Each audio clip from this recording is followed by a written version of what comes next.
मेरै नेतृत्वमा हामी कैलाली जिल्लाको मसुरिया बडैपुरमा हामी चाहिँ तैनात थियौँ। उनीहरूले चाहिँ हामीलाई करिबन हेपेर नै उनीहरू चाहिँ तपाईँको चाहिँ ट्याङ्कर सहित अनि कमान्डो हतियार सहित तपाईँको चाहिँ बुलेट प्रुफ ज्याकेट हेलमेट लगाएर उनीहरू चाहिँ करिबन प्यारालल फर्मेसन सहित पुरै चारैतिर चाहिँ फैलिएर उनीहरू चाहिँ अगाडि बढेको स्थिति हामीले देख्यौँ। दिउँसोको लडाइँमा कैलाली जिल्लाको मसुरिया स्थित बडैपुर भन्ने क्षेत्रमा रेन्जर बटालियन सँग हाम्रो दोहोरो भिडन्त भएको। मैले त्यसपछि नजिकै 50 मिटर आएपछि मैले चाहिँ ब्रस्ट फायर त्यसपछि उठेर चाहिँ AK-47ले चारैतिर चाहिँ ब्रस्ट गर्दाखेरि अनि एकैछिन चाहिँ युद्धमय वातावरण बन्यो। चारैतिरबाट ड्याङडुङ ड्याङडुङ आवाज भयो र हामीतिरबाट एकदमै चाहिँ हामी चाहिँ ज्यान जोगाउन सफल भयौँ भने एकजना साथी त्यहीँ चाहिँ ढल्नुभयो अनि चाहिँ अरू पारिपट्टि अन्य साथीहरू पनि ढल्नुभयो भने मलाई पनि तपाईँको त्यही क्रममा हामी 2 जना मात्रै खोलामा प्रवेश गरेका थियौँ। एकजना साथीलाई निस्किने क्रममा चाहिँ पछाडिपट्टि दुईटै खुट्टाको पैतालामा गोली लागेर उहाँ त्यहीँ ढल्नुभयो, घाइते हुनुभयो। उहाँलाई निकाल्ने क्रममा एकजना साथीको चाहिँ टाउकोमै गोली लाग्यो, कालीकोटको प्रशान्त भन्ने साथी, उहाँ त्यहीँ ढल्नुभयो। त्यसपछि म एक्लै भएँ। मसँग भएको हतियारको पनि चाहिँ तपाईँको चाहिँ गोलीहरू चाहिँ पोजिसन लुकाएर बसेँ, तर उनीहरूले पारीबाट अग्लो ठाउँबाट उनीहरूले चाहिँ ममाथि चाहिँ टार्गेट गरेर चारैतिर चाहिँ हजारौँ पानीको वर्षा चाहिँ गोली बर्साइराखेका थिए। त्यो बेलामा चाहिँ मेरो चाहिँ दायाँपट्टि चाहिँ 2 इन्च मोटरका चाहिँ बमहरू चाहिँ पड्किन्थे। कति बेला मेरो टाउकोमा पड्किन्छ भन्ने स्थिति आयो। अब उनीहरूको चाहिँ बमले चाहिँ म पड्किने, उनीहरू चाहिँ अब घेरा मजबुत कसदै थिए, नजिक नजिक आउँदै थिए। जीपीको गोली हुनुपर्छ, त्यो चाहिँ मेरो ढाडमा चाहिँ गोली लाग्यो र एउटा गोली लागिसके पछाडि मेरो शरीर ढाडमा गोली लाग्यो र गोली लागिसके पछाडि तत्कालीन अवस्थामा नै गोली लागेकै बेला मेरो करिबन कम्मरदेखि मुनिको भाग चाहिँ निस्किँदै नै भइसकेको थियो त्यति बेला। हो त्यति बेला नै। अनि मैले चाहिँ एक हात चाहिँ पछाडि जहाँनिर गोली लाग्यो त्यहाँनिर मैले चाहिँ एक हात च्यापेँ, किनभने ब्लडिङ। उहाँले चाहिँ दाइ दाइ भनेर चाहिँ मलाई चाहिँ म भएको ठाउँमा चाहिँ आउनु हो। त्यस पछाडि मैले उहाँलाई मेरो हतियार पनि दिएँ, झोला पनि दिएँ, जानुस् अब तपाईँ गइहाल्नुहोस्, अब म चाहिँ घाइते भइसकेँ, अब उनीहरूले पनि नजिक नजिक आइराखेका छन्, उनीहरूले चाहिँ छोपेपछि फेरि तपाईँ पनि चाहिँ मर्नुपर्ने हुन्छ, त्यसो हुँदा तपाईँ गइहाल्नु सक्नुहुन्छ भने ग्रुप ल्याएर आउनुहोस्, होइन भने मेरो यस्तो खबर चाहिँ घरसम्म पुर्याइदिनुहोस्, होइन तपाईँ चाहिँ जानुहोस् भनेर उहाँलाई चाहिँ पठाएँ। उहाँ रुँदै म जाँदैन दाइ भन्न थाल्नुभयो। नेताहरू देख्दाखेरि, तत्कालीन पार्टीका चाहिँ कमान्डरहरू देख्दाखेरि, होइन कमिसनरहरू देख्दाखेरि, त्यति बेलाका नेता कार्यकर्ताहरू देख्दाखेरि कति स्वार्थी रहेछन् भन्ने महसुस हुन्छ र तिनीहरूलाई देखेर धिक्कार गर्न मन लाग्छ। अहिले र आज जनताहरू निराश छन्, होइन, तर म चाहिँ निराश छैन। यो सुनौलो टेलिभिजन। सरलाई स्वागत छ हाम्रो यो सुनौलो टेलिभिजनमा। धन्यवाद। हाम्रो यो कार्यक्रमलाई सुरु गरौँ सदा जस्तै आज पनि हजुरकै मुखबाट हाम्रा सम्पूर्ण दर्शकको लागि परिचयबाट कृपया आफ्नो परिचय। यहाँहरू सबैजनालाई नमस्ते। म प्रेम बोयक, लम्कीचुवा नगरपालिका वडा नम्बर 2, हजुर, नमुना टोल मोतीपुर, हजुर, कैलाली जिल्ला। अनि यहाँको चाहिँ नाम त पक्का पनि थियो त्यति बेला, यहाँ चाहिँ जनमुक्ति सेनाको एउटा घाइते योद्धा भएको नाताले छुट्टी नाम पनि पक्कै राख्नु भएको थियो होला, धेरैले चिन्ने नाम पनि फरक छ होला सायद। हो, जनयुद्धको प्रक्रियामा हजुर मलाई वास्तविक नाम प्रेम बहादुर बोयक भए पनि मलाई युद्धको अवधिमा, युद्धकालको समयमा कमरेड पर्वत भनेर परिचित नाम नै हो त्यति बेला, है? हजुर। यहाँ चाहिँ घाइते योद्धा हुनुहुन्छ, त्यति बेला जनमुक्ति सेनामा चाहिँ एकदम अग्रभागमै लड्दै घाइते भएर अहिले चाहिँ एउटा सहारामा, होइन, यो चाहिँ के साइकल भन्छ, यो ट्राइसाइकल, यसको चाहिँ सहारामा हिँडिरहनु भएको छ। यो चाहिँ वाकर, हजुर, वाकर, होइन, यसमा चाहिँ हातले चाहिँ पक्रेर हिँड्नुपर्ने अवस्था छ। यहाँको चाहिँ पहिले जन्म स्थान पनि कैलाली नै हो कि कतैबाट आउनु भएको हो, कस्तो थियो? हो, हाम्रो पूर्वजहरू, हाम्रो बाबुबाजेहरू चाहिँ सुदूरपश्चिम प्रदेशको अछाम जिल्लाबाट आउनु भएको, कैलालीमा चाहिँ सर्नु भएको। म चाहिँ कैलालीमा नै जन्मेको, 2035 सालमा म चाहिँ कैलाली जिल्लामा जन्मेको। उसो भए पहिले नै बसेसर्नु भएको रहेछ? हो, हाम्रो चाहिँ करिबन 2014 सालमा नै हाम्रो बुवाहरू नै अछामदेखि यहाँ चाहिँ सानो बच्चामै सर्नु भएको, बुवा बाजेहरू। हजुर, यहाँ त अब त्यो 10 वर्षे जुन जनयुद्ध थियो एकदमै भीमकाय रूपमा नै अगाडि बढ्यो। त्यहाँ चाहिँ धेरैको साथ सहभागिता रह्यो त्यो जनयुद्धमा, एउटा राज्य पक्षको कारणले पनि त्यसै गरी माओवादीको कारणले पनि, दुवै कारणले गर्दाखेरि धेरैको सहभागिता त्यहाँ रह्यो होइन। त्यसमा यहाँ चाहिँ सहभागी कहिले चाहिँ हुनुभयो? हाम्रो खास गरी अब यो त इतिहास पनि भइसक्यो, किनभने एक दशकसम्मको जनयुद्ध 2052 सालदेखि 2063 सालसम्म जो सञ्चालित महान जनयुद्ध भयो, जसको फलस्वरूप आज हामी सङ्घीयता, धर्मनिरपेक्षता, समानुपातिक, समावेशी सहितको सङ्घीय लोकतान्त्रिक गणतन्त्रमा हामी छौँ र चाहिँ 240 वर्षसम्मको लामो चाहिँ राजतन्त्रात्मक राज्य व्यवस्थाको अन्त्य पनि भयो विधिवत रूपले। 10 वर्ष जनयुद्ध र 19 दिनको जनआन्दोलनको चाहिँ प्रतिफल स्वरूप र त्यो जनयुद्धको प्रक्रियामा नेपाली समाजमा सर्वहारा वर्गको नेतृत्वमा र अगुवाईमा सर्वहारा वर्गको राज्य सत्ता स्थापना गर्ने महान उद्देश्यसहित 2052 सालमा सामन्तवादी पुँजीवादी राज्य व्यवस्थालाई पूर्ण रूपले ध्वस्त गर्दै जनताको नयाँ जनवादी राज्य व्यवस्था स्थापना गर्ने महान उद्देश्यसहित जनयुद्ध सुरु भएको थियो र त्यो जनयुद्धको प्रक्रियामा 2052 सालमा रोल्पा, रुकुम र गोर्खा, कालीकोट जस्ता ठाउँहरूबाट सुरुवात भए तापनि देशभरि त्यो बिस्तारै सूक्ष्म ढङ्गले वर्ग सङ्घर्ष सुस्त ढङ्गले अगाडि बढिराखेको थियो र 2055 देखि खास गरी कैलाली जिल्लामा अलिक व्यापक रूपले 55 देखि प्रभाव पर्यो र त्यो 55 देखि कैलालीमा प्रभाव परेपछि त्यति बेला म पनि कैलाली जिल्लामा चाहिँ मावि तहको शिक्षामा चाहिँ अध्ययनरत थिएँ र त्यो बेलामा चाहिँ विभिन्न चाहिँ सङ्घ सङ्गठनहरू आउँथे र सामान्य सम्पर्क त्यति बेला पनि थियो र मैले 2053-54 तिर मैले चाहिँ एसएलसी पास गरेँ र एसएलसी पास गरिसके पछाडि कैलाली बहुमुखी क्याम्पस धनगढीमा म चाहिँ एडमिसन भएर त्यो प्रक्रियामा मेरो चाहिँ नेकपा माओवादीका चाहिँ विद्यार्थी सङ्गठनसँग सम्पर्क भयो र त्यो सम्पर्कसँगै माओवादीसँग म जोडिएँ र बिस्तारै स्थानीय तपाईँको चाहिँ वैधानिक सहयोग गर्ने काम, पर्चा पम्पलेटहरू र त्यसका निम्ति प्राविधिक कामहरूमा चाहिँ पत्रहरू आदान प्रदान गर्ने काममा सहभागी भयो र बिस्तारै जाँदा खास गरी म होल टाइमरको हिसाबले 2057 सालदेखि म चाहिँ होल टाइमर भएर पार्टीको पूर्णकालीन सदस्य भएर काम गर्ने जिम्मेवारी लिएँ। उसो भए अलि सुरुवाती ताकामै यहाँहरूको सम्पर्क चाहिँ भएको, काम गरिरहनु भएको थियो होइन,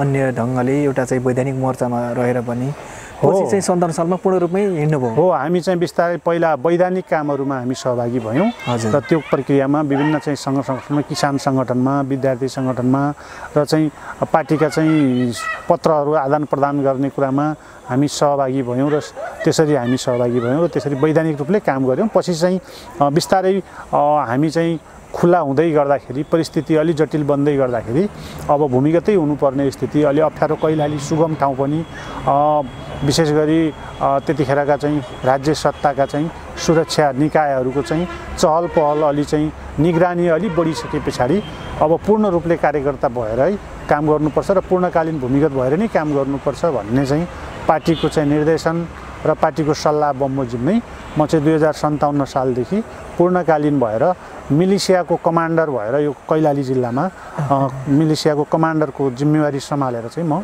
अगाडि बढेँ। उसो भए सैन्य क्षेत्र नै रोज्नु भएछ पहिलेबाट? हो, मलाई चाहिँ खास गरी मेरो चाहिँ बडी स्ट्रक्चरको हिसाबले पनि र चाहिँ मेरो चाहिँ अब अलिकति त्यो सम्बन्धित तालिमहरूमा चाहिँ पनि म अलि त्यो सम्बन्धी इच्छुक भएको हुनाले त्यतिखेरदेखि नै पार्टीका नेताहरूले, कार्यकर्ताहरूले पनि तपाईँ त सैन्य क्षेत्रमा चाहिँ सुहाउनुहुन्छ र सैन्यमा चाहिँ तपाईँ जाँदा राम्रो हुन्छ भन्ने कुरा भयो।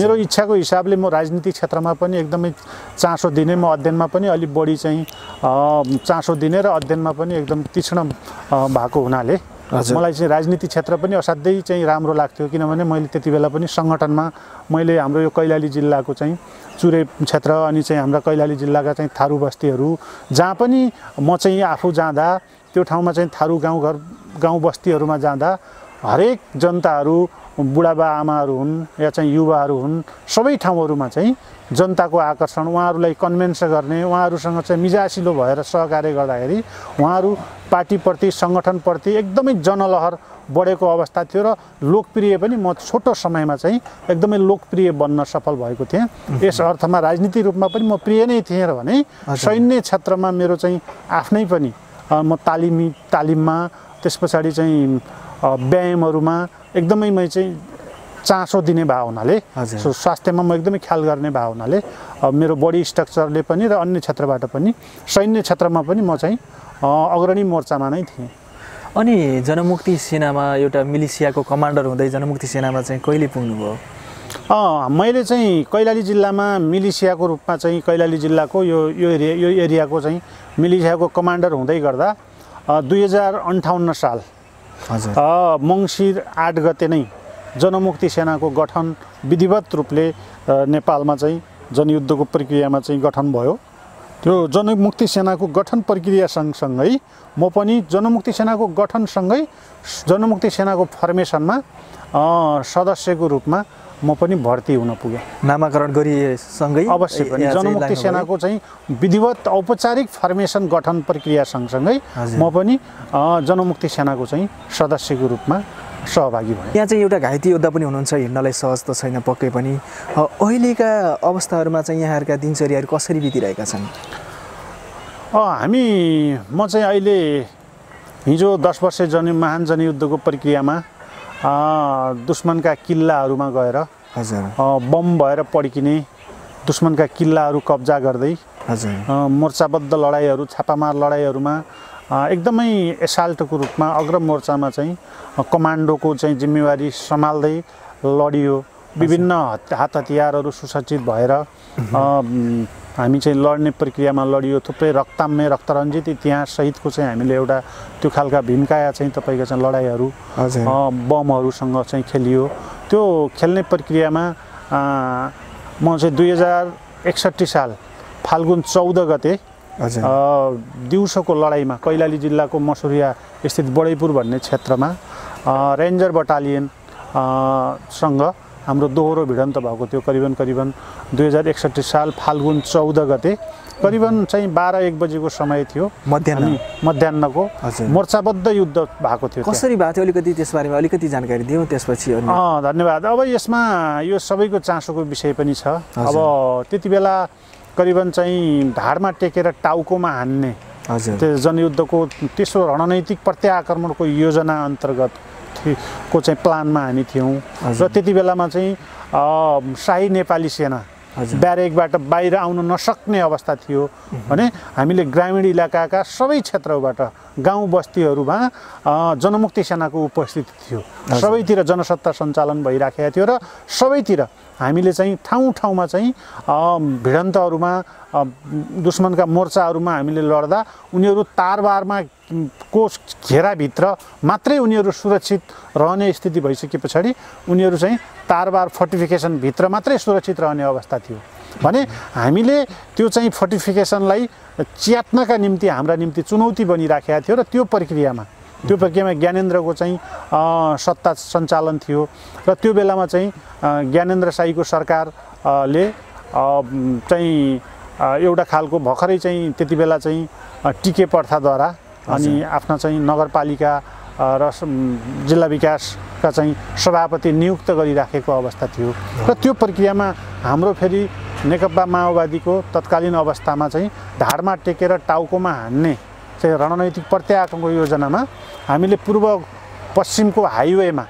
खास गरी जनमुक्ति सेनाले सबै ठाउँहरूमा चाहिँ नेपाल बन्दको घोषणा गरेर हामीले चाहिँ हाइवेमा मार्चपास गरिराखेका थियौँ र त्यो अवस्थामा नेपाल बन्द भइराखेको अवस्थामा त्यो हाइवे रोड खुलाउनका निम्ति शाही नेपाली सेनाको रेन्जर बटालियन सुदूरपश्चिममा चाहिँ पृतनामा आएर चाहिँ उसले चाहिँ हेलिकप्टरबाट अवतरण गरेर उहाँहरू चाहिँ हजारौँको सङ्ख्यामा ट्याङ्कर सहित उनीहरू चाहिँ अतरियाबाट अगाडि बढेर चाहिँ उनीहरू चाहिँ हाइवे रोड खोलाउने प्रक्रियामा उनीहरू आए भने उसो भए हेलिकप्टरबाट पनि जमिनबाट पनि हो। त्यसपछि हामी चाहिँ हाइवे रोडमा चाहिँ मेरै नेतृत्वमा एउटा अर्बान टोली थियो र मेरो चाहिँ अर्बान भनेको सहरी गुरिल्ला म त्यसकै कमान्डरको रूपमा पनि सहरमा मात्र केन्द्रित हो सहरमा चाहिँ विशेष गरी सहरमा सबै ठाउँमा हुने विशेष गरी सहरी गुरिल्लाको विशेष गरी सहरी गुरिल्लाको रूपमा जिम्मेवारी लिएर म चाहिँ अर्बानको कमान्डरको रूपमा म चाहिँ जिम्मेवारी थियो र मेरै नेतृत्वमा हामी कैलाली जिल्लाको मसुरिया बडैपुरमा हामी चाहिँ तैनात थियौँ र मसँग खालि 15-20 जना मात्रै हामी चाहिँ आधुनिक हतियारसहित हामी चाहिँ सुसज्जित भएर हामी हाइवेमा चाहिँ कब्जा गरेर त्यो बन्द सफल पार्नका निम्ति हामी रोडमा थियौँ भने त्यो बन्द चाहिँ खुलाउनका निम्ति रेन्जर बटालियन हजारौँको सङ्ख्यामा राजीपुर हुँदै अगाडि बढिराखेको हामीले सूचना पायौँ र चाहिँ हामीलाई घेराबन्दी गर्नका निम्ति चाहिँ रेन्जर बटालियन चाहिँ अगाडि बढिराखेको अवस्था थियो र हाम्रो चाहिँ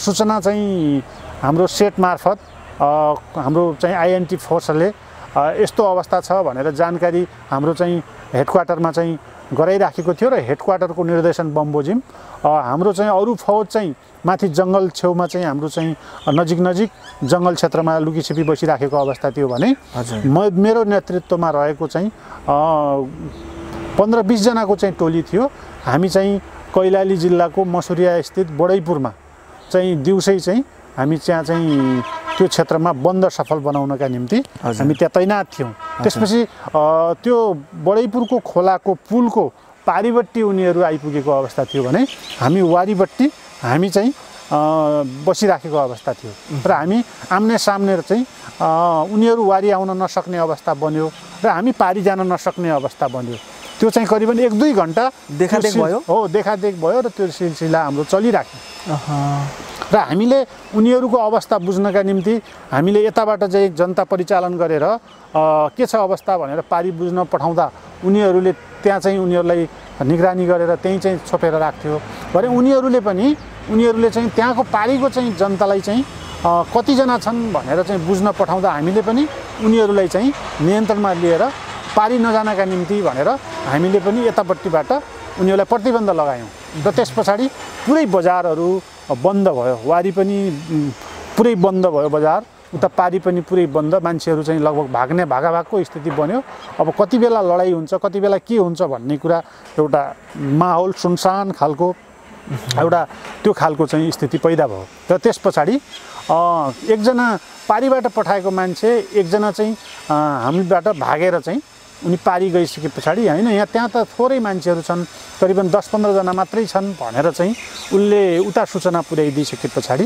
उनीहरूले चाहिँ हामीलाई करिबन हेपेर नै उनीहरू चाहिँ तपाईको चाहिँ ट्याङ्कर सहित अनि कमान्डो हतियार सहित तपाईको चाहिँ बुलेट प्रुफ ज्याकेट हेलमेट लगाएर उनीहरू चाहिँ करिबन प्यारालल फर्मेसन सहित पुरै चारैतिर चाहिँ फैलिएर उनीहरू चाहिँ अगाडि बढेको स्थिति हामीले देख्यौँ र चाहिँ मैले मेरो 15-20 जनाको टोली थियो मैले चाहिँ निर्देशन गरेँ र सबैलाई चाहिँ आफ्नो पोजिसन लुकाएर चाहिँ तपाईहरु बसिराख्न भनेर म चाहिँ अगाडिपट्टि त्यो बडैपुरको बिसौनीमा नै म आफै चाहिँ त्यतिखेर मसँग AK-47 हतियार थियो मैले चाहिँ त्यो आफै बोकिराखेको थिएँ र उहाँहरूलाई पछाडि साइडमा चाहिँ घरको साइडमा खाल्डामा अनि चाहिँ नालीमा चाहिँ उहाँहरूलाई चाहिँ लुकीछिपी पोजिसन छिपाएर चाहिँ बस्न भनेको थिएँ नजिकै आएपछि करिबन 50 मिटरको चाहिँ रेन्जभित्र आएपछि मात्रै मैले फर्स्टमा चाहिँ फायर खोल्छु र उनले फायर खोल्यो भने त्यसपछि हामीले पनि चाहिँ त्यसको प्रतिवाद गर्ने होइन भने पहिलो फायर मैले चाहिँ ओपनिङ गर्छु भनेर मैले निर्देशन गरेका थिएँ सो अनुरूप उनीहरू एकदमै नजिकै अनि 50 मिटरको चाहिँ रेन्जभित्र उनीहरू चाहिँ आइपुगेको अवस्था हामीले देख्यौँ र मैले चाहिँ बिसौनीमा चाहिँ त्यतिखेर चाहिँ त्यहाँनिर बस बिसौनी थियो त्यो बिसौनीभित्र नै म चाहिँ थिएँ र मैले त्यसपछि नजिकै 50 मिटर आएपछि मैले चाहिँ ब्रस्ट फायर त्यसपछि उठेर चाहिँ AK-47 ले चारैतिर चाहिँ ब्रस्ट गर्दाखेरि अनि एकैछिन चाहिँ युद्धमय वातावरण बन्यो चारैतिरबाट ड्याङडुङ ड्याङडुङ आवाज भयो र हाम्रोतिरबाट एकदमै चाहिँ उनीहरूलाई मार क्षमता एकदमै बढ्यो र उनीहरूले चाहिँ हाम्रो चाहिँ फायरलाई उनीहरूले दबाउन सकेनन् र उनीहरू कमजोर परे र त्यहाँबाट भागे उनीहरू त्यस्तो नि भयो हो त्यसरी हो हामीले चाहिँ 15 जनाकै टिमबाट हामीले उनीहरूलाई हाम्रो साइडबाट भगाउन सफल भयौँ र उनीहरू रोडको पल्लो साइड गहिरो क्षेत्रमा उनीहरू चाहिँ आफ्नो पोजिसन लुकाउन सफल भएर उनीहरू त्यहाँबाट चाहिँ हामीलाई आक्रमण गर्न थाले अनि प्रतिवाद गर्न थाले। त्यस पछाडि पारीतिर पनि पछि हाम्रो फौजहरू आइपुग्यो, अर्को फौज र पारीपट्टिको फौज हाम्रो चाहिँ अलिकति कमजोर बन्न पुग्यो। त्यसपछि हामीले यताबाट उनीहरूलाई च्यापेपछि पारीतिरबाट उनीहरूले च्यापे। त्यसपछि हामी फेरि रोडको तपाईँको चाहिँ होम पाइपबाटै चाहिँ छिरेर अनि पारीतिर गएर अनि पारीबाट फेरि हामीले चाहिँ अब आक्रमण गऱ्यौँ। अनि आक्रमण गरेपछि हामीसँग किनभने मसँग भएको 15 जना अलि सेलेक्टेड फोर्स थियो, त्यो भनेको करिबन सुदूरपश्चिम क्षेत्रकै तपाईँको त्यो हामीसँग भएको लिस्नेगाम स्मृति चाहिँ ब्रिगेड बटालियन थियो। त्यो बटालियनको छनौट भएको टिम थियो, त्यो ब्रिगेडभरिकै छनौट भएको टिम थियो, लडाकु टिम थियो। त्यसपछि हामी युद्ध कौशलले भरिएका चाहिँ त्यस्ता योद्धाहरू हामी चाहिँ 15-16 जना थियौँ, त्यो मेरै नेतृत्वमा थियो। त्यसपछि हामीले उसलाई चोटिलो प्रहार गऱ्यौँ र उनीहरू त्यहाँबाट चाहिँ आफ्ना हात हतियारहरू छोडेर त्यसपछि चाहिँ उनीहरूको लास पनि त्यहीँ यत्रतत्र भयो र उनीहरूले चाहिँ आफ्ना झोलाहरू छोडेर हतियार छोडेर उनीहरू ज्यान जोगाउन सफल भएर उनीहरू भाग्दै खोलाभन्दा पारी गए। र त्यसपछि उनीहरू त्यो बिचमा चाहिँ हाम्रो फौज पारीबाट हाम्रो आउन सक्ने जो फौज भनेर हामीलाई निर्देशन भएको थियो, त्यो फौज पारीबाट चाहिँ अगाडि बढ्न सकेन र उनीहरूले चाहिँ रेन्जर बटालियनले त्यहाँ पारीतिर आफ्ना बङ्करहरू फोर्टिफिकेसनहरू मजबुत बनाएर चाहिँ ऊ चाहिँ जमेको भएर हाम्रो टोली अगाडि बढ्न सकेन र त्यो पारीपट्टिको हाम्रो टोलीसँग अलिकति बढी क्षति भयो। र त्यो क्षति भइसकेपछि यता वारीबाट चाहिँ हामीसँग हाम्रो लडाइँको बिचमा चाहिँ उनीहरूको ठुलो क्षति भयो, जसमा हामीले चाहिँ विभिन्न हतियारहरू पनि कब्जा गऱ्यौँ र उनीहरूको गोली गट्ठाहरू पनि हामीले कब्जा गऱ्यौँ र उनीहरूका लासहरू पनि त्यही वारीपट्टि नै थिए। ठुलो क्षति बेहोरे उनीहरूले। र त्यस पछाडि पारीपट्टि चाहिँ हाम्रो केही क्षति भयो, टोली अगाडि बढ्न सकेन, जस कारणले गर्दाखेरि हामी यहाँबाट लखड्दै हाम्रो प्लान के थियो त भन्दाखेरि वारीबाट हामीले लखड्दै पारीसम्म पुर्याउने अनि पारीबाट हाम्रो टोलीले पनि एकदमै जवाफी आक्रमण चाहिँ चोटिलो प्रहार गर्ने र उनीहरूका जति सकिन्छ चाहिँ उनीहरूलाई लखेट्ने, मार्ने, भाग्ने जति भाग्छन्, नभए चाहिँ उनीहरूका गाडीहरूमा चाहिँ आगजनी गर्ने र उनीहरूलाई चाहिँ लखेट्नुपर्छ भन्ने प्लान थियो। र तर पारीको टोलीले चाहिँ त्यो किसिमबाट चाहिँ पारीले घेरा तोड्न सकेन। उनीहरूको मजबुत चाहिँ घेराबन्दी भयो। त्यहाँको चाहिँ भौगोलिक स्थिति पनि अलि प्रतिकूल नै थियो। अनि वारीबाट चाहिँ हामीले लखेट्दै हामीले लिइसकेपछि हामीलाई दिएको जिम्मेवारी अनुरूप हामीले उनीहरूलाई लखेट्दै खोलासम्म पुर्यायौँ। उनीहरू पारी गए। पारीको ढिकबाट उनीहरूले चाहिँ चारैतिर चाहिँ उनीहरूले चाहिँ घेरा बनाएर त्यसपछि चाहिँ हामीलाई खोलामा चाहिँ उनीहरूको चाहिँ आक्रमण भयो। त्यसपछि हामी चाहिँ जेनतेन हामी चाहिँ ज्यान जोगाउन सफल भयौँ भने एकजना साथी त्यहीँ चाहिँ ढल्नुभयो अनि चाहिँ अरू पारीपट्टि अन्य साथीहरू पनि ढल्नुभयो भने मलाई पनि तपाईँको त्यही क्रममा हामी 2 जना मात्रै खोलामा प्रवेश गरेका थियौँ। एकजना साथीलाई निस्किने क्रममा चाहिँ पछाडिपट्टि दुईटै खुट्टाको पैतालामा गोली लागेर उहाँ त्यहीँ ढल्नुभयो, घाइते हुनुभयो। उहाँलाई निकाल्ने क्रममा एकजना साथीको चाहिँ टाउकोमै गोली लाग्यो, कालीकोटको प्रशान्त भन्ने साथी, उहाँ त्यहीँ ढल्नुभयो। त्यसपछि म एक्लै भएँ। मसँग भएको हतियारको पनि चाहिँ तपाईँको चाहिँ गोलीहरू चाहिँ सकियो। मैले चाहिँ AK-47 को गोली सकिएपछि उनीहरूले समातेको M16 चाहिँ M16 गोली हतियार समातेर मैले त्यसैले चाहिँ डिफेन्स गर्दै म पनि भाग्नुपर्ने स्थिति पैदा भयो हैन। केही समय त म त्यही चाहिँ पोजिसन लुकाएर बसेँ, तर उनीहरूले पारीबाट अग्लो ठाउँबाट उनीहरूले चाहिँ ममाथि चाहिँ टार्गेट गरेर चारैतिर चाहिँ हजारौँ पानीको वर्षा चाहिँ गोली बर्साइराखेका थिए। त्यो बेलामा चाहिँ मेरो चाहिँ दायाँपट्टि चाहिँ 2 इन्च मोटरका चाहिँ बमहरू चाहिँ पड्किन्थे। कति बेला मेरो टाउकोमा पड्किन्छ भन्ने स्थिति आयो। अब उनीहरूको चाहिँ बमले चाहिँ म पड्किने, उनीहरू चाहिँ अब घेरा मजबुत कसदै थिए, नजिक आउँदै थिए। उनीहरूको नियन्त्रणमा भएर चाहिँ म मर्नुभन्दा बरु गोली नै लाएर मर्नु उचित ठानेर म त्यहाँबाट फेरि चाहिँ खोलाबाट भाग्दै थिएँ।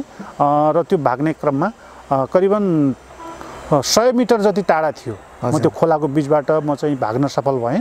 तर छेउबाट चाहिँ अग्लो उकालो चढ्नुपर्ने खोलाको ढिकमा माथि चढ्दाखेरि मेरो चाहिँ पछाडि ढाडमा चाहिँ उनीहरूले हानेको प्रहार गरेको चाहिँ करिबन सायद GP को गोली हुनुपर्छ। त्यो चाहिँ मेरो ढाडमा चाहिँ गोली लाग्यो र एउटा गोली लागिसके पछाडि मेरो शरीर ढाडमा गोली लाग्यो र गोली लागिसके पछाडि तत्कालीन अवस्थामा नै गोली लागेकै बेला मेरो करिबन कम्मरदेखि मुनिको भाग चाहिँ निस्किँदै नै भइसकेको थियो त्यति बेला नै। अनि मैले चाहिँ एक हात चाहिँ पछाडि जहाँनिर गोली लाग्यो त्यहाँनिर मैले चाहिँ एक हात च्यापेँ, किनभने ब्लडिङ मलाई थाहा थियो ब्लडिङ बढी भयो भने मृत्यु हुने चाहिँ प्रबल सम्भावना हुन्छ भन्ने भयो। मैले त्यसरी ब्लड धेरै जान दिएन। एक हातले पछाडि चाहिँ गोली लागेको ठाउँमा च्यापेर अर्को हातले क्रोलिङ गरेर सुरक्षित स्थानतर्फ म घिच्दिएँ।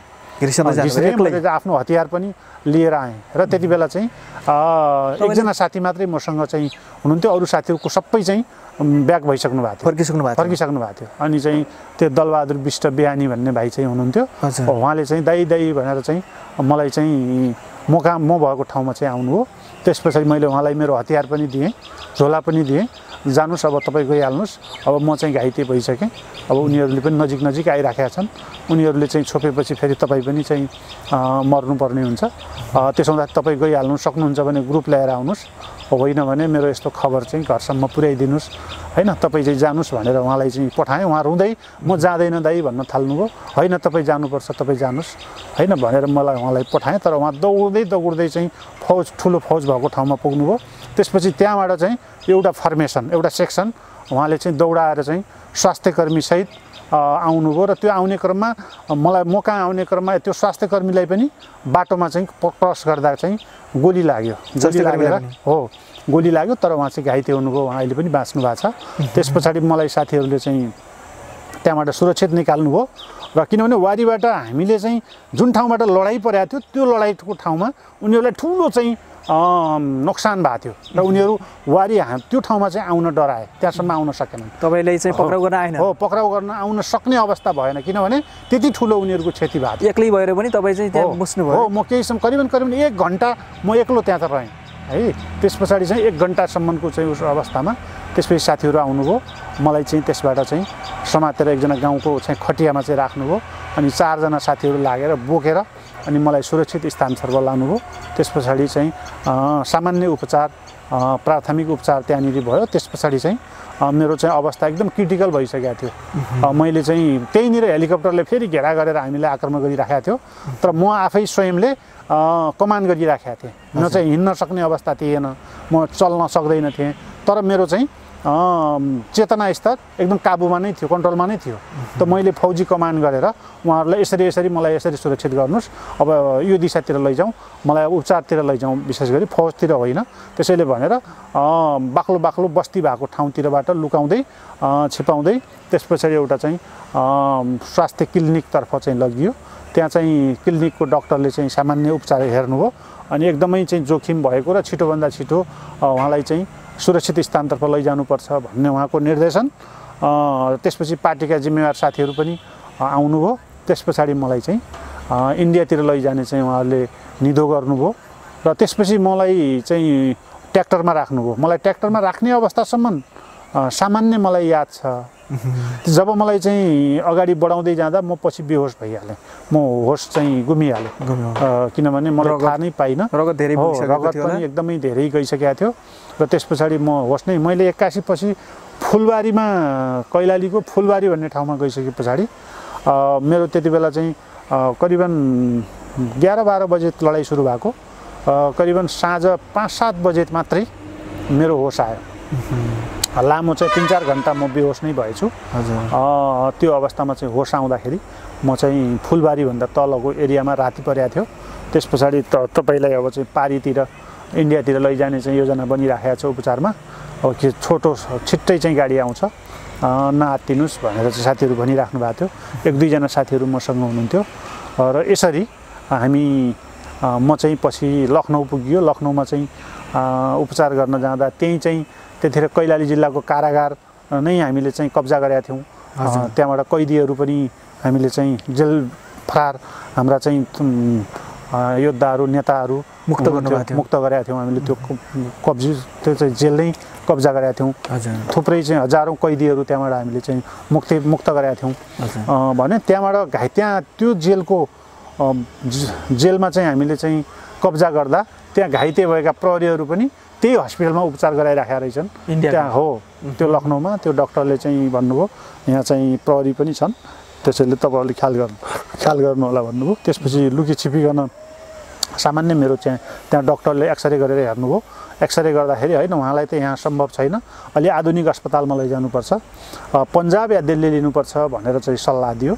त्यस पछाडि त्यहाँको सल्लाह मुताबिक साथीहरूले फेरि मलाई दिल्ली पुर्याउनु भयो र दिल्लीमा चाहिँ सेन्ट स्टिफन हस्पिटलमा चाहिँ मैले उपचार गरेँ। मेरो करिबन अपरेसन गर्नुपर्छ भनेर चाहिँ त्यहाँ छलफल चलिराखेको थियो, अपरेसनको तयारी भइराखेको थियो। त्यहाँ सबै मेरो चाहिँ ब्लड डकुमेन्टहरू तयार पारियो, मेरो सबै चाहिँ तपाईँको चाहिँ अपरेसनका निम्ति गर्नुपर्ने सबै प्रक्रियाहरू अगाडि बढिराखेको थियो र भोलि अपरेसन हुन्छ भनेर डाक्टरले चाहिँ समय दिएको थियो र त्यही अनुसारले तयारी पनि साथीहरूले गरिराख्नु भएको थियो।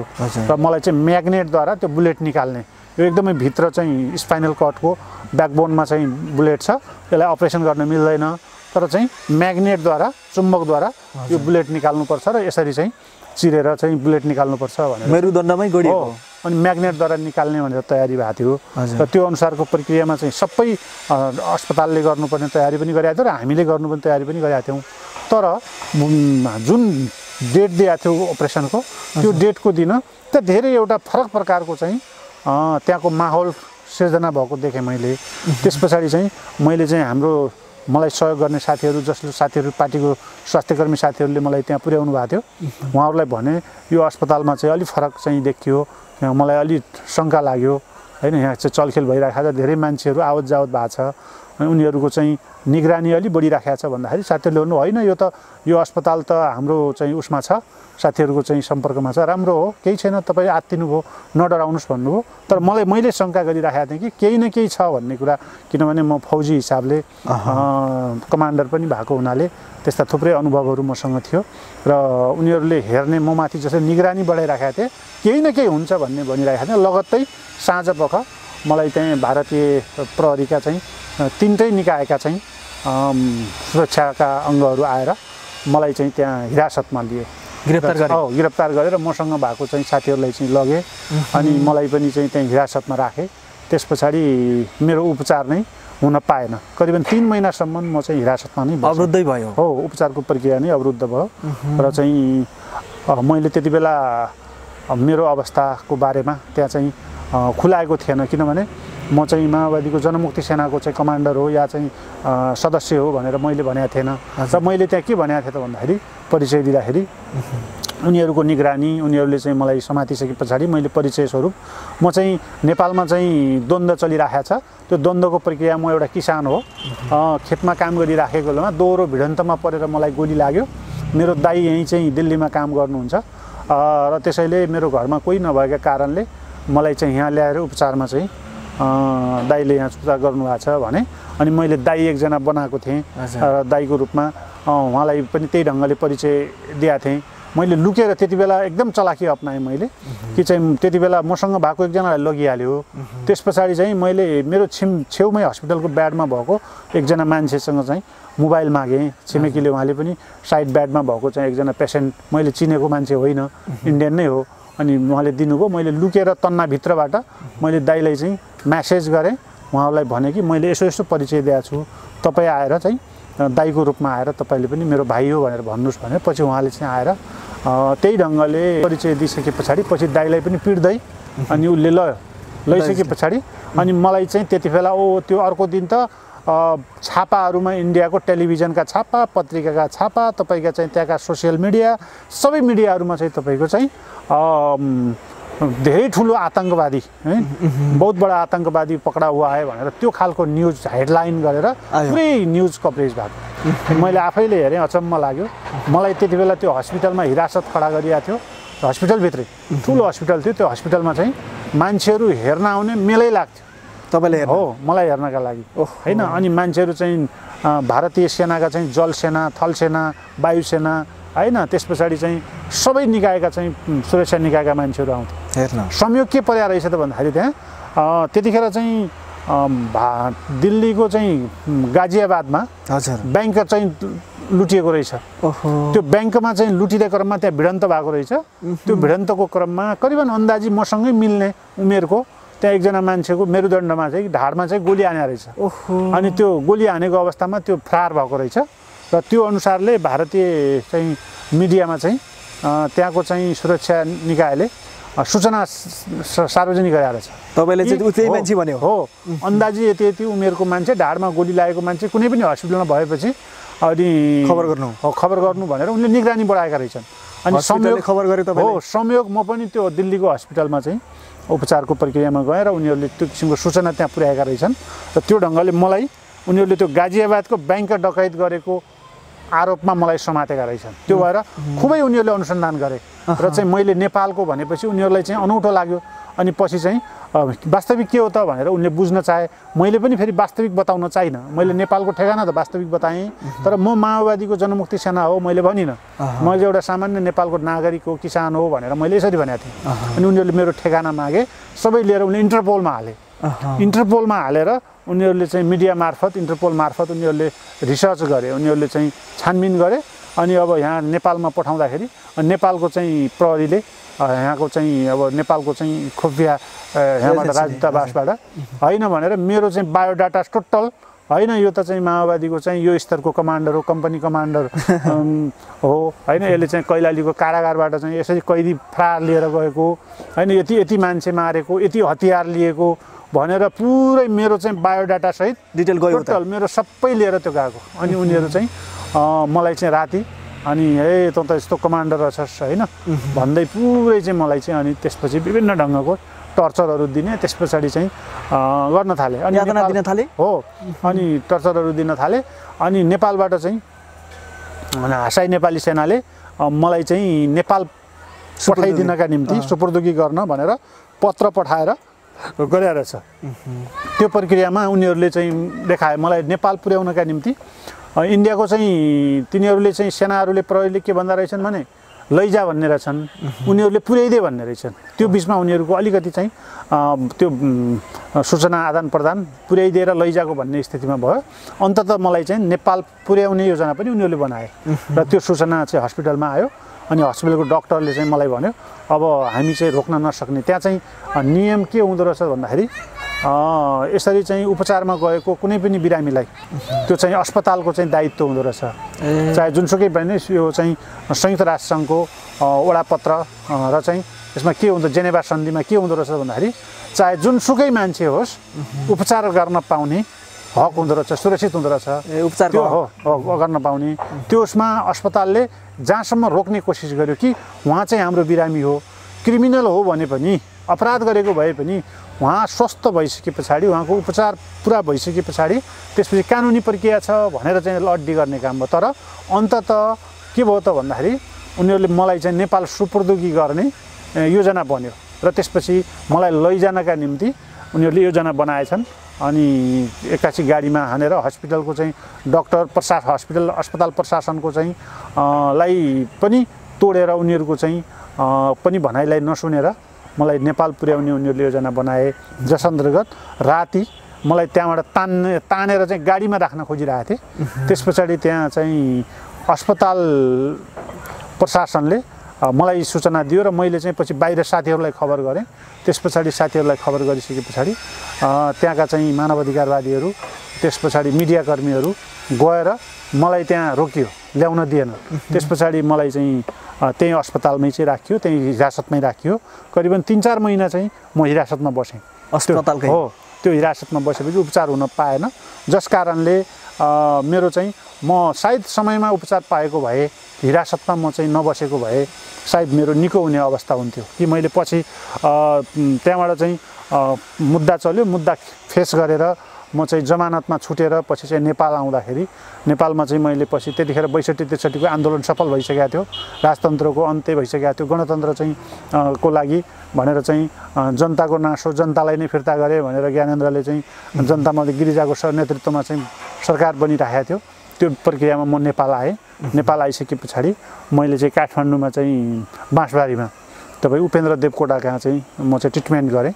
त्यो उपचारको प्रक्रियामा उपेन्द्रले भन्नुहुन्थ्यो तपाईँ यस्तो गोली लागेको नेपाली सेनाका थुप्रै मान्छेहरू यहाँ आउनुभयो, उहाँहरू चाहिँ मैले हिटाएर पठाएँ, तपाईँ 1 वर्षभित्र पनि तपाईँ म कहाँ आएको भए सायद तपाईँलाई हिटाएर पठाउँथेँ भन्दै म करिबन 1.5-2 वर्ष भइसकेको थियो।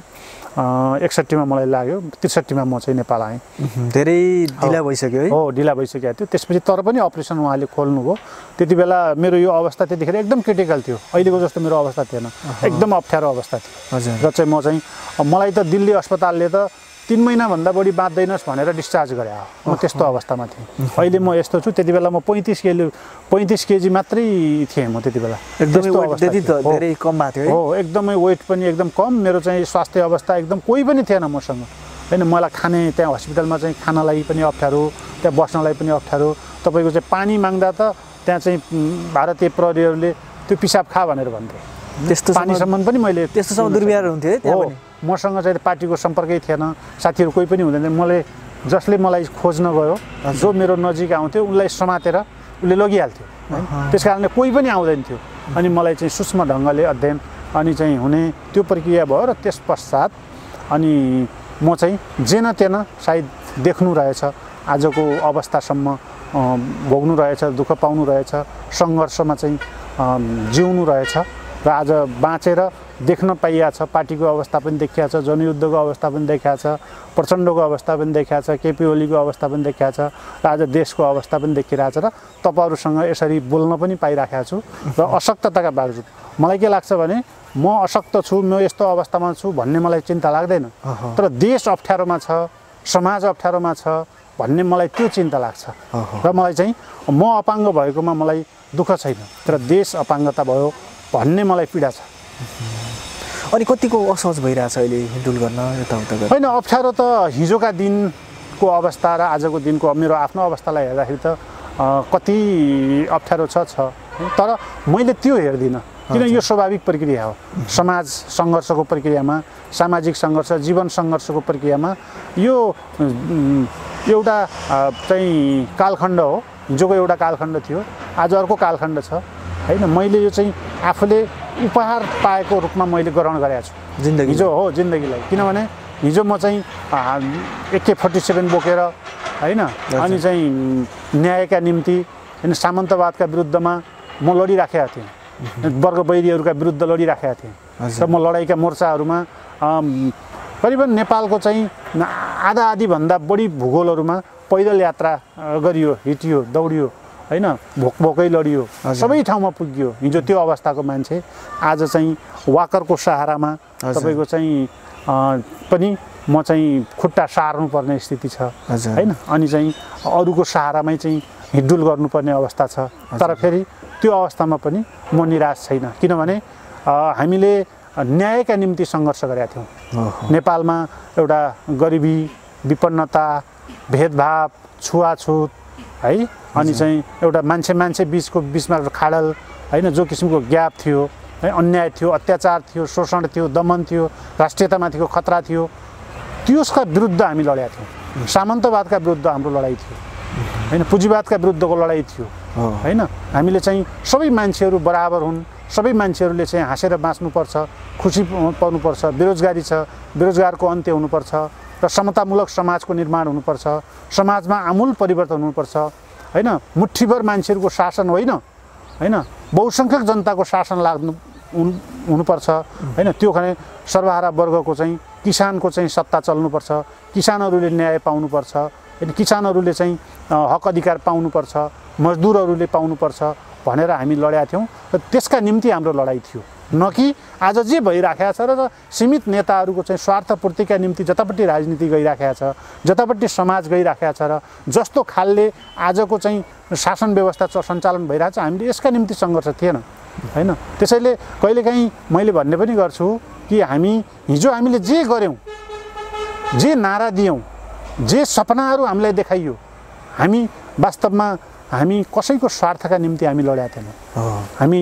जनताको न्यायका निम्ति हैन, उत्पीडित जनताको मुक्तिका निम्ति हामी लडेका थियौँ, र त्यसका निम्ति हामी बलिदान गरेका थियौँ, र त्यसमा हामीलाई गौरव छ। र आज जे भइराखेको छ र जस्तो अवस्था छ, यसमा चाहिँ नेताहरू देख्दाखेरि, तत्कालीन पार्टीका चाहिँ कमान्डरहरू देख्दाखेरि हैन, कमिसनरहरू देख्दाखेरि, त्यति बेलाका नेता कार्यकर्ताहरू देख्दाखेरि कति स्वार्थी रहेछन् भन्ने महसुस हुन्छ, र तिनीहरूलाई देखेर धिक्कार गर्न मन लाग्छ अहिले। र आज जनताहरू निराश छन् हैन, तर म चाहिँ निराश छैन, किनभने म फेरि पनि आशावादी छु। किनभने यो स्वाभाविक प्रक्रिया हो हैन। समाजमा कसैले न कसैले न्यायका निम्ति फेरि पनि लड्नुपर्छ, फेरि पनि सङ्घर्ष गर्नुपर्छ हैन। लडाइँ कसैको रहर हुँदैन हैन। तर जब मान्छेलाई अन्याय पर्छ, अत्याचार हुन्छ, दमन हुन्छ हैन, त्यसपछि त्यो विस्फोट हुन्छ र त्यहाँनिर विद्रोह हुने हो।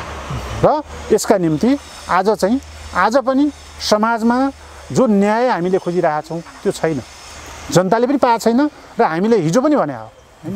त्यसैले पनि सायद आज यस्तो अवस्थामा हुँदा पनि म सङ्घर्षकै प्रक्रियामा छु, सङ्घर्षमै छु र आज पनि न्यायका निम्ति मैले आफ्ना आवाजहरू बुलन्द गरिराखेको छु। तर मैले भन्ने गर्छु, हिजो मैले AK-47 का गोली पड्काउँथेँ हैन र दुश्मनका किल्लाहरूमा हैन, सामन्तका छातीहरूमा भने आज म चाहिँ आफै हिँड्न नसक्ने अवस्थामा छु। तर मेरो गोलीमा AK-47 को गोलीभन्दा जोरदार आवाज हैन, न्यायको आवाज बुलन्द हुन्छ, त्यो गर्छु र त्यो पहिचान बनाउन सफल भएको छु। र आज पनि आवाजविहीनको आवाजको रूपमा विपन्न गरिबहरूको निम्ति आवाजहरू चाहिँ बोल्ने गरिराखेको छु। धेरै मान्छेहरूले आशा गर्नुहुन्छ, दुःख सुख बाँड्नुहुन्छ, मसँग पो आउनुहुन्छ, म पनि जान्छु, उहाँलाई भेटघाट गर्छु, जनताकै बिचमा छु हैन। आज पनि हामी देखिरहेका छौँ यो अवस्थासँग यत्तिकै निम्ति हाम्रो सङ्घर्ष थिएन। त्यसकारणले हाम्रो सङ्घर्षमा नेताहरूले खेलवाड गरे। जसरी खेलवाड गरिएको छ नेताहरूबाट, त्यस्तो अवस्था आयो भनेर धेरैले पनि कुरा गरिरहनु भएको छ, धेरैले भन्नुहुन्छ पनि। अब त्यसको विकल्प के छ? अब चाहिँ तपाईँहरूको जुन भनिएको परिवर्तन हो त्यो ठाउँमा पुग्नको निम्ति त यो प्रक्रिया निरन्तर अगाडि बढ्ने जुन यहाँले कुरा गर्नुभयो, यो चाहिँ हामी आशावादी छौँ नै भन्नुहुन्छ। आशावादिताको कुरा गरिरहँदा अबको के हुन्छ त विकल्प? अब कसरी त्यो बाटोमा, त्यो ठाउँमा, त्यो चाहिँ बिन्दुमा पुग्नुहुन्छ? होइन, यो त कुनै पनि वस्तु स्थिर रहँदैन, त्यो त गतिशील हुन्छ। वस्तु यथास्थितिमा रहन सक्दैन। एक परिस्थिति, मुलुक, समाज, परिस्थिति स्थिर रहन सक्दैन, त्यो गतिशील हुन्छ। त्यसैले कुनै न कुनै प्रक्रियाबाट कसैले न कसैले हैन, त्यो चाहिँ न्यायको निम्ति यो गत्यावरोधलाई तोड्दै, परिस्थितिलाई मूल्याङ्कन गर्दै र अगाडि बढ्छ र त्यो नेतृत्व लिनेछन् कुनै न कुनै बेला हो, कुनै न कुनै बेला अवश्य पनि हुनेछ हैन। अब त्यो एउटैले गर्छ, यसैले गर्छ भन्ने स्थिति नभए तापनि हैन, किनभने यो स्थिति सधैँ एकनासको रहँदैन, यो स्थिति स्थिर पनि हुँदैन हैन, परिस्थिति बदलिनेछ। हामीले इतिहासमा पनि देखाएका छौँ, हाम्रो चाहिँ अध्ययन पनि गरेका छौँ हैन। परिस्थितिले, इतिहासले पनि साबित गरेको छ कि हैन, हिजो पञ्चायतकाल हैन, पञ्चायतकालको धेरै लामो चलेन नि, पञ्चायतको अन्त्य भयो हैन। राणाहरूको 104 वर्षसम्म राणा शासन चल्यो, त्यो पनि दिगो भएन, त्यसको पनि अन्त्य भयो हैन। पञ्चायतको त्यस्तै भयो, निरङ्कुशको त्यस्तै भयो हैन। 240 वर्षसम्म राजतन्त्र चल्यो है, त उनीहरूको चाहिँ मुठ्ठीभर शाहवंशीय शासन चल्यो। उनीहरूले जो मनपरी गरेका थिए त्यो पनि लामो टिक्न सकेन हैन। जनताले उनीहरूको त्यो शासन बदले र आज जे भइराखेको छ दलालहरूको चाहिँ रूपमा, दलाली जताततै भ्रष्टाचार हैन मौलाएको छ हैन, मनपरी चलिराखेको छ। एउटा राजा फालेर गाउँ गाउँमा राजा, हजारौँ राजा बन्ने दुष्प्रयास जो भइराखेको छ, यो पनि टिक्नेवाला छैन। जनताले असल शासन मन पराउँछ, त्यो असल शासनका निम्ति सङ्घर्ष हो हैन, राजनीतिक सङ्घर्ष, सामाजिक सङ्घर्ष हैन। त्यो किसिमको चाहिँ भएन भने त्यो त्यसका निम्ति जनता चाहिँ विद्रोह गर्छ, जाग्छ। त्यसको नेतृत्व सर्वहारा वर्गले हैन, जनताका असली प्रतिनिधिहरूले गर्नेछन्। कसले गर्छ म यो भन्न सक्दैन हैन। अब सङ्घर्षका निम्ति धेरै शक्तिहरू लागिराखेका छन् बाहिर हैन। सत्तासीन पार्टीहरूभित्र पनि अहिले देखिराख्नु भएको छ चरम सङ्कट छ, एक आपसमा मिल्न सकिरहेका छैनन्। उनीहरूले जनताले चाहे अनुसारको, जनतालाई सन्तुष्टि हुने प्रकारले चित्त बुझाउन सकिरहेका छैनन् हैन। असल शासनभन्दा पनि कुशासन लाद्ने हैन चाहिँ प्रपञ्च रचिरहेका छन् उनीहरूले हैन, त्यस्तो बाटोतिर हिँडिरहेका छन्। त्यसका निम्ति हैन आज उनीहरूभित्रको त्यो सङ्कट हो हैन। त्यसकारणले यो जनताका निम्ति, जनतालाई कुशासन लादेर यो चाहिँ उनीहरू टिक्दैन। त्यसकारणले असल शासनका निम्ति, सुशासनका निम्ति जनतालाई अमन चयन, जनतामा शान्ति, जनताका लागि हैन, उत्पीडितका लागि, गरिबका लागि, बेरोजगारका लागि, महिला उत्पीडितहरूका लागि हैन, श्रमिकहरूका लागि राज्यले काम गर्नुपर्छ। जब गर्दैनन् नि तिनका विरुद्ध मजदुरहरूले विद्रोह गर्नेछन्, तिनका विरुद्ध उत्पीडितहरूले विद्रोह गर्नेछन्। दमनले शासन चल्दैन। त्यस कारणले आज उनीहरूले त्यो खालको देखिरहेको छ नि हैन। आज जताततै कमाउने हैन। हिजो राजतन्त्र कतिपयले चाहिँ फेरि परिस्थितिलाई कसरी पनि लिन खोजिरहेछन् भन्दाखेरि हैन हामी देख्छौँ अहिले पनि त्यसो भए राजा आऊ देश बचाऊ भन्ने नारा पनि हामी यता कता देखिरहेका छौँ हैन, सुनिन्छ। त्यो पनि समाधान होइन, किनभने 240 वर्षसम्मको राजतन्त्रात्मक व्यवस्था त टेस्टेड भइसक्यो हो नि त हैन। अनि कतिपय मान्छेले भन्छन् फेरि अब त कङ्ग्रेस नै ठिक हो क्या हो भनेर यसो पनि भन्छन्। कङ्ग्रेस टेस्टेड भएको होइन र, कङ्ग्रेस पनि त टेस्टेड भएको हैन। अनि कम्युनिस्टहरू फेलर भयो भन्छन्। वास्तवमा हामीले त हिजो पनि भने हो केपी ओलीहरू, नेकपा एमाले हैन, प्रचण्ड नेतृत्वको माओवादी, बाबुराम नेतृत्वको चाहिँ नयाँ शक्ति, यी कम्युनिस्ट नै होइनन्। कम्युनिस्ट व्यवस्था आज पनि आवश्यक छ हैन। साम्राज्यवादीहरू हैन कम्युनिस्ट व्यवस्थालाई असफल बनाउनका निम्ति उनीहरू विभिन्न चाहिँ ग्रान्ड डिजाइनमा उनीहरू लागिरहेका छन्, षड्यन्त्रमा लागिरहेका छन् हैन। अहिले कम्युनिस्ट व्यवस्था भने नेपालमा कम्युनिस्टको सत्ता भने वास्तवमा यो कम्युनिस्टको सत्तै होइन। तपाईँ हामीले पनि सुन्यौँ देख्यौँ, केपी ओलीले चाहिँ भने हैन हामी कम्युनिस्ट नै होइनौँ, यो नेकपा कम्युनिस्ट नाम राख्दैमा कम्युनिस्ट हुन्छ र, त उहाँले नै भन्नुभएको छ। त्यसैले कतिपयले भन्छन् कम्युनिस्ट व्यवस्था फेल छ। कम्युनिस्ट व्यवस्था फेल छैन। कम्युनिस्ट व्यवस्था आज पनि अपरिहार्य आवश्यकता छ नेपाली समाजको मुक्तिका लागि, नेपाली समाजको समुन्नतिका लागि। असली सच्चा कम्युनिस्ट त्यो चाहिँ जरुरत छ। त्यसका लागि सङ्घर्ष अनिवार्य छ हैन। त्यो सङ्घर्षको प्रक्रियामा नेपाली जनताले त्यो किसिमको न्याय पाउनेछन्, खोज्नेछन्, त्यो अनिवार्य छ। अलिकति यहाँको चाहिँ शारीरिक अवस्थाको कुरा गरौँ। यो मेरुदण्डमा गोली चाहिँ अहिलेसम्म रहिरहेको अवस्था छ हैन अहिले? हो, मेरो चाहिँ अहिले पनि चाहिँ मेरुदण्डमा स्पाइनल कर्डमा चाहिँ गोली त्यही नै रहेको छ, जस कारणले गर्दाखेरि मलाई निकाल्न मिलेन। अपरेसनको कुरा त गर्नुभएको थियो कि के भयो? त्यसलाई चाहिँ निकाल्न अलि असहज, त्यो चाहिँ क्रिटिकल अवस्थामा एकदमै त्यो मेरुदण्डको भित्री भागमा चाहिँ अड्किएको र त्यो बाहिर मासुहरू पलाइसकेको भएर त्यो चाहिँ हामीले चाहिँ गोली निकाल्न सक्ने अवस्थामा छैन। किनभने यदि गोली निकाल्नका निम्ति निकाल्नै नसकिने अवस्था त होइन। यदि गोली निकाल्न खोज्यो भने अझ योभन्दा अझै खतरा हुने सम्भावना होइन छ।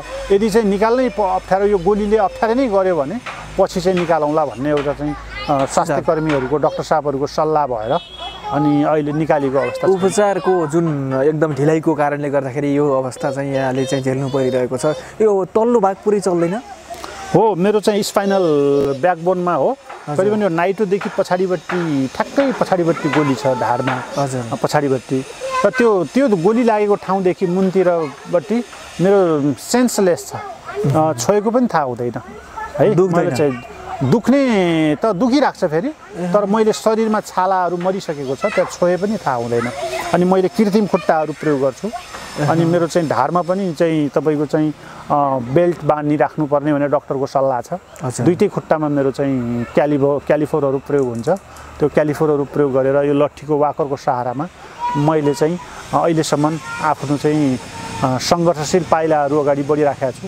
उसो भए कृत्रिम खुट्टा नै छ दुईवटै? हो, दुवैमा चाहिँ कृत्रिम खुट्टा भन्नाले मेरो आफ्नै खुट्टा छ दुईटैमा, तर सेन्सलेस खुट्टाहरू छ। त्यसले कुनै चाहिँ प्रतिक्रिया जनाउँदैन? प्रतिक्रिया पनि जनाउँदैन, सञ्चालनमा पनि छैन, खुट्टाहरू चल्दैन। त्यसकारण त्यो लगभग निर्जीव जस्तो हो, निर्जीव जस्तै छ। सपोर्टको रूपमा चाहिँ मैले क्यालिफोरहरू लगाउँछु, अनि त्यो क्यालिफोरको सपोर्टमा लट्ठीको सहारामा मैले चाहिँ अलिकति खुट्टा भित्र बाहिर चाल्ने काम गर्छु, र बाँकी चाहिँ मोटरसाइकलमा पनि बस्न मिल्दैन। अनि चाहिँ अरूकै सहारामा चाहिँ मैले जीवन दिनचर्या गरिराखेको छु।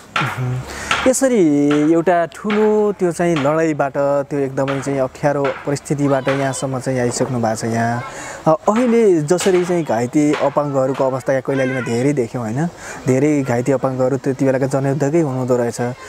उहाँहरूलाई राज्यबाट हुनुपर्ने जुन चाहिँ एउटा राहतको कुरा छ, एउटा भत्ता केको व्यवस्था चाहिँ गरिरहेको छ, उहाँहरू समान रूपमा पाउनुभएको छ? उहाँले चाहिँ एउटा न्यायपूर्ण ढङ्गले पाउनुभएको अवस्था छ? यो विडम्बना भन्नुपर्छ। सायद यो हाम्रो लागि मात्रै होइन, हिजो राणा शासनका विरुद्ध लड्ने तत्कालीन योद्धाहरू पनि सायद हराए। हामी उनीहरूको इतिहास कहीँ पनि भेटाउँदैनौँ। पञ्चायतका विरुद्ध लड्ने योद्धाहरू पनि मुलुकका निम्ति परिवर्तनका निम्ति लडे, त्यो लड्ने योद्धाहरूको कहीँ पनि मूल्याङ्कन छैन।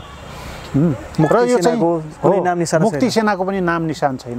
त्यो चाहिँ गणतन्त्रका निम्ति लड्ने योद्धाहरू, गणतान्त्रिक सेनानीहरू हो हामी है। त्यसका निम्ति हजारौँ मान्छेहरूले चाहिँ रगत बगाउनु भयो, उहाँहरूको जीवन कुर्बानी दिनुभयो। 17,000 भन्दा बढी चाहिँ शहादत प्राप्त भएको छ, उहाँहरू चाहिँ बलिदान भएको छ।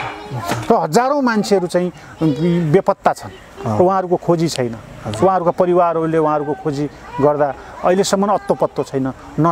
कि सास चाहियो कि लास चाहियो भन्दा सास पनि चाहिँ छैन, लास पनि देखाउन सकिरहेका छैनन्।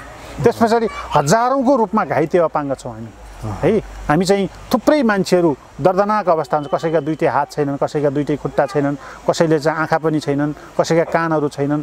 शरीरका महत्त्वपूर्ण अङ्ग प्रत्यङ्गहरू छेदविच्छेद अवस्थामा बसिरहेका छन्। अप्ठ्यारो, कोही क्यान्सर भएर चाहिँ तपाईँको चाहिँ तडपिराखेका अवस्था छन्। धेरै मान्छेहरू साथीहरूले थुप्रै घाइते अपाङ्ग योद्धाहरूले चाहिँ तपाईँको चाहिँ शहादत प्राप्त, उहाँहरूको बलिदान भई मृत्यु भइसकेका छ। र अझै कति मृत्यु शैय्यामा छटपटाइराखेका छन् औषधि उपचार नपाएर। र उहाँहरूको जीवन बडो कष्टसाध्य छ। तर हामीले लडेर ल्याएको गणतन्त्रको चाहिँ फाइदा मुठ्ठीभर दलालहरूले, सीमित मान्छेहरूले फाइदा उठाइराखेका छन् र उनीहरूले मनपरी गरिरहेका छन्। यदि यो असल राज्य हो, साँचो अर्थमा गणतन्त्र हो, यो जनताको गणतन्त्र हो, जनताको निम्ति हो भने त्यस्ता योद्धाहरूको चाहिँ मूल्याङ्कन हुनुपर्थ्यो, खोजी हुनुपर्थ्यो र उहाँहरूको उचित व्यवस्थापन हुनुपर्थ्यो हैन। तर विडम्बना त्यो हुन सकिरहेको छैन। जस कारणले यो व्यवस्थाप्रति जनताको आक्रोश छ, जस कारणले यो व्यवस्थाप्रति जनता आक्रोशित छन् र यो व्यवस्था असफल भइरहेको छ। किनभने साम्राज्यवाद र दलालहरूले यसलाई चाहिँ तपाईँको चाहिँ आफ्नो खेलौना साधन बनाइराखेका छन् हैन। यो व्यवस्था साध्य हुन सकिरहेको छैन। त्यस कारणले यो नाम मात्रको चाहिँ गणतन्त्र, नाम मात्रको संघीयता, नाम मात्रको चाहिँ तपाईँको चाहिँ समानुपातिक समावेशी र जनताको व्यवस्था, नाम मात्रको चाहिँ कम्युनिस्ट व्यवस्था बनेको छ हैन। कम्युनिस्टको नाममा कमाउनिस्टहरू चाहिँ आदि छन् अहिले है। त्यस कारणले जनताको व्यवस्था होइन कि दलालहरूको व्यवस्था बनिराखेको छ यो।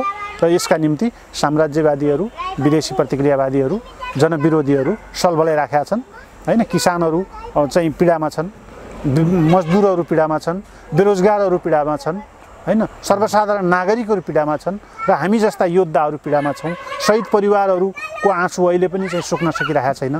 बेपत्ता योद्धाहरूका परिवारहरूले सास पनि पाउन सकेका छैनन्, लास पनि पाउन सकिरहेका छैनन् हैन। अप्ठ्यारो अवस्था छ। यो विडम्बनापूर्ण परिस्थितिबाट मुलुकलाई अगाडि बढाउनका निम्ति देशभक्त, राष्ट्रभक्त हैन चाहिँ नेपालका जनताका असली चाहिँ नेताहरू हैन, सच्चा इमानदार चाहिँ पार्टीहरू अगाडि आउनुपर्छ भन्ने म अपिल गर्न चाहन्छु। यहाँले एकदमै यो महत्त्वपूर्ण समय हाम्रो लागि जसरी आफ्ना विगतका तिता मिठा चाहिँ घटनाहरू, त्यसै गरी यहाँका अनुभव अनुभूतिहरू, दुःख कष्टहरू, त्यसै गरी आफ्नो विचार र एउटा चाहिँ सन्देश समेत चाहिँ यहाँले हाम्रो च्यानल मार्फत सम्पूर्ण दर्शकको लागि चाहिँ प्रस्तुत गर्नुभयो। यसको लागि हामी धेरै धेरै आभार अनि धन्यवाद प्रकट गर्न चाहन्छौँ। र अन्त्यमा के भन्नुहुन्छ? मैले चाहिँ अन्त्यमा के भन्न चाहन्छु भने यो जहाँ समस्या हुन्छ त्यहाँ समाधान हुन्छ। हजुर, समस्यासँग हामी आत्तिन पनि जरुरी छैन, तर समाधान खोज्नुपर्छ। समाधानका निम्ति हामी सचेत हुन जरुरी छ र हामी एकताबद्ध हुन जरुरी छ र हामीले चाहिँ सही चिज बुझ्न जरुरी छ। र हामी भावनामा होइन, हामी दृष्टिकोणमा, हामी कार्यशैलीमा हैन, हामी योजनामा हामी स्पष्ट हुनुपर्छ। त्यसका लागि हामी एकताबद्ध भएर अगाडि बढ्नुपर्छ र सङ्घर्षमा होमिनुपर्छ भन्ने एउटा कुरा राख्न चाहन्छु। भने अर्को कुरा, घाइते अपाङ्गताको हकमा अहिले एउटा ज्वलन्त प्रश्न छ। थुप्रै मान्छेहरूले राज्य दोहन गरिराखेका छन्, हामी देखिरहेका छौँ। देशका चाहिँ बडेमानका चाहिँ मान्छेहरूले तलब सुविधा त खाएका छन्, त्यो त वैधानिक कुरा भयो, कानुन सम्बद्ध भयो। तर अवैधानिक ढङ्गले करोडौँ करोडको, अरबौँ अरबको भ्रष्टाचार गरिराखेका छन्। अहिले कोभिड-19 को चाहिँ ले चाहिँ मुलुक थला पारिराखेको छ, संसार नै अस्तव्यस्त छ। तर जनतालाई सुरक्षा दिने, जनताको स्वास्थ्य अवस्थाप्रति संवेदनशील हुनुभन्दा त्यसमा व्यापार गरिराखेका छन् सीमित मान्छेहरूले, माफियाहरूले हैन। त्यसमा जनता सचेत हुनुपर्छ। र स्थानीय सत्ताहरू सञ्चालन भइराखेका छन्। स्थानीय सत्ताहरूमा सञ्चालन भइराखेको उसमा हामीले देखिराखेका छौँ हैन। त्यहाँ चाहिँ कस्तो स्वेच्छाचारिता छ, कति मनपरी छ। राज्य संयन्त्र पुरै निकममा छ, फेल छ हैन। राजनीतिक चाहिँ नेताहरू जनप्रतिनिधिहरूको नाममा उनीहरू त अहिले राजा बन्ने दुष्प्रयास गरिराखेका छन्। यो विडम्बना छ। र यदि यो चिजलाई हामीले सही ढङ्गले सञ्चालन गऱ्यौँ, असली जनप्रतिनिधि हामीले सञ्चालन गऱ्यौँ भने केही मान्छेहरू जनप्रतिनिधिले हामीले हेऱ्यौँ भने राम्रा नमुनायोग्य काम पनि गरेका छन् हैन। तर ओभरअल व्यवस्थाकै हिसाबले हेर्ने हो भने यो व्यवस्था फेलर छ। पात्रहरू सफल छन् केही हैन। देख्छौँ हामी कतिपय वडा अध्यक्षहरूले नमुनायोग्य कामहरू गर्नुभएको छ, कतिपय मेयरहरूले नमुनायोग्य कामहरू गर्नुभएको छ, कतिपय चाहिँ उपमेयरहरूले हैन, उपाध्यक्षहरू, अध्यक्षहरू, कतिपय मन्त्रीहरू हैन, कतिपय चाहिँ तपाईँको माननीयहरूले जनताका निम्ति जनताका जनआवाजहरूलाई सम्बोधन गर्ने हैन, उहाँहरूलाई चाहिँ उहाँहरूसँग एकाकार हुने किसिमले पनि उहाँहरूको विचार अभिव्यक्त हुन्छ। तर त्यो विचार प्रतिनिधि विचार मात्रै छ। तर त्यो ओभरअल तपाईँको व्यवस्थाको कुरा हेर्नुहुन्छ भने यो व्यवस्था दलालहरूको पक्षमा छ। यो व्यवस्था अहिले पनि पुँजीपतिहरूको पक्षमा छ, मुठ्ठीभर शासकहरूको पक्षमा छ। तर जनताको निम्ति यो व्यवस्थाले चाहिँ तपाईँको चाहिँ सेवा गर्न सकिरहेको छैन। बेरोजगारहरूका निम्ति गर्न सकिरहेको छैन, उत्पीडितहरूका निम्ति गर्न सकिरहेको छैन, मजदुरहरूका निम्ति गर्न सकिरहेको छैन, सुकुम्बासीहरूका निम्ति गर्न सकिरहेको छैन हैन, रोगीहरूका निम्ति गर्न सकिरहेको छैन, विभिन्न बिरामीहरूका निम्ति गर्न सकिरहेको छैन हैन, युवा विद्यार्थीहरूका निम्ति गर्न सकिरहेको छैन। त्यसका निम्ति किसानहरूका निम्ति गर्न सकिरहेको छैन, महिलाहरूका निम्ति गर्न। अहिले हेऱ्यौँ भने यो अहिले गणतान्त्रिक व्यवस्थामा महिलाहरू सबभन्दा बढी चाहिँ उत्पीडित छ। हेर्नुहोस् त बलात्कारका घटनाहरू कति लुकिरहेका छन्, कति बढिरहेको छ हैन। त्यसै गरी युवाहरूको अवस्था हेरौँ त, त्यसै गरी विदेशमा जाने चाहिँ युवाहरूको कुरा हेरौँ त, बेरोजगारीहरूको हैन। खाडी मुलुकहरूमा कति नेपालीहरूको चाहिँ अप्ठ्यारो पीडा छ। अहिले हामीले हेऱ्यौँ भने भारतमा श्रम बेचेर जीवन चलाइराखेका मान्छेहरूले स्वास्थ्यका निम्ति सुरक्षा खोज्दै नेपाल आउन खोज्दा नेपाल आउन पाएन हैन। अनि विदेशमा भएका मान्छेहरू, ठुल्ठुला मान्छेहरू, जहाँ जहाँ सम्पन्नशाली राष्ट्रहरू हुन् त्यो ठाउँमा गएका सम्पन्न मान्छेहरूका छोराछोरीलाई प्लेन चार्टर गरेर चाहिँ ल्याइयो। तर गरिबहरू जाने, विशेष गरी भारत खाडी मुलुकहरूमा गरिबका छोराछोरीहरू छन्। तर त्यहाँ भएका मान्छेहरूलाई चाहिँ स्वदेशमा मलाई पुर्याइदेऊ न, हामी आफ्नै भाडा त तिरेर जान्छौँ भन्दा पनि उनीहरूलाई नेपाल आउने अनुमति दिएन। नेपालले रोक्नै पर्छ। यो यस्तो दुर्भाग्यपूर्ण परिवेश यो नेपाली कम्युनिस्ट पार्टीको हुनसक्छ, यो कम्युनिस्टको सरकार हुनसक्छ, विडम्बना भन्नुपर्छ। फेरि कतिले यसको विकल्पको रूपमा कङ्ग्रेसले चाहिँ समाधान गर्छ, अर्थात् कङ्ग्रेस चाहिँ समाधान हो, अब कङ्ग्रेसको चाहिँ सत्ता सञ्चालन हुनुपर्छ भनेर भन्छन्। त्यो समाधान होइन। त्यसैले समाधानका निम्ति जनताको सत्ता सञ्चालन हुनुपर्छ, जनताप्रति समर्पित सत्ता हुनुपर्छ हैन, जनताप्रति अधीनस्थ हुनुपर्छ। त्यो खालको व्यवस्था ल्याउनका निम्ति नयाँ खालको राजनीतिक परिवेश, नयाँ राजनीतिक सङ्घर्ष सङ्गठित हुनुपर्छ। त्यसका निम्ति हामी सबै मान्छेहरूलाई, आम नेपाली जनसमुदायलाई निराश नभइकन उच्च मनोबलका साथ गलत चिजका विरुद्धमा बोल्ने र चाहिँ पहिचान गर्ने हिम्मत साहस जुटाउनुपर्छ भन्ने म अपिल गर्न चाहन्छु। सँगसँगै घाइते अपाङ्ग योद्धाहरूको जीवन निर्वाह भत्ता जो पाइराखेका थिए त्यसमा केही मान्छेहरू छुटिराखेका थिए र उनीहरूलाई जोड्नुपर्छ भन्ने चाहिँ आवाज जबरजस्त देशभरि उठिराखेको थियो। त्यसका नाममा पुनर्मूल्याङ्कनको कुरा गरियो। पुनर्मूल्याङ्कनको नाममा अपाङ्गता भएका योद्धाहरू हुन्, उनीहरूको प्रतिशत घटाएर राजनीतिक पहुँचको आधारले केही चाहिँ टाठाबाटा मान्छेहरूले चाहिँ प्रतिशत बढाएको अवस्था छ।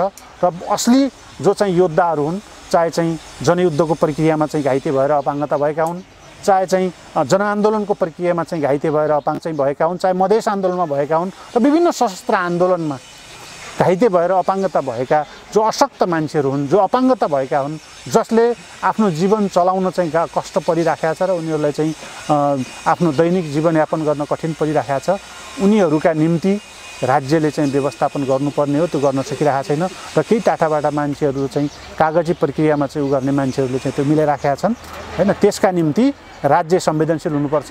त्यसका निम्ति सरकारका चाहिँ निकायका मान्छेहरूले ती योद्धाहरूको यो गणतन्त्र यदि हामी जस्ता योद्धाहरूले ल्याएको गणतन्त्र हो र यो चाहिँ हाम्रो सङ्घर्षबाट आएको गणतन्त्र हो भने हामी जस्ता योद्धाहरूको भरण पोषणका निम्ति राज्य संवेदनशील बन्नुपर्छ र हाम्रा आवाजहरूलाई चाहिँ बुझ्नुपर्छ र सत्य तथ्य छानबिन गरेर असली वास्तविक घाइते अपाङ्गताको पीडामा चाहिँ मलम लगाउनुपर्छ। उहाँहरूको उचित व्यवस्थापन, सम्मान र पहिचानका निम्ति राज्य संवेदनशील बन्नुपर्छ र त्यसका निम्ति पहल हुन जरुरी छ भन्ने कुरा म तपाईँको चाहिँ मिडिया मार्फत आम जनसमुदायहरूलाई विषय राख्न चाहन्छु। र धेरै पछि हाम्रा आवाज आम जनताको बिचमा पुर्याउनका निम्ति तपाईँले जो चाहिँ भूमिका खेल्नु भएको छ त्यसको निम्ति तपाईँको मिडिया र तपाईँ लगायत तपाईँको परिवारलाई हार्दिक आभार प्रकट गर्न चाहन्छु। र सम्पूर्ण मेरो आवाज सुन्ने देशभरिका सम्पूर्ण उत्पीडित न्यायप्रेमी जनसमुदायहरूलाई म फेरि पनि प्रेम भएको तर्फबाट, एउटा घाइते अपाङ्ग योद्धाको तर्फबाट हार्दिक न्यानो नमस्कार गर्न चाहन्छु। धन्यवाद।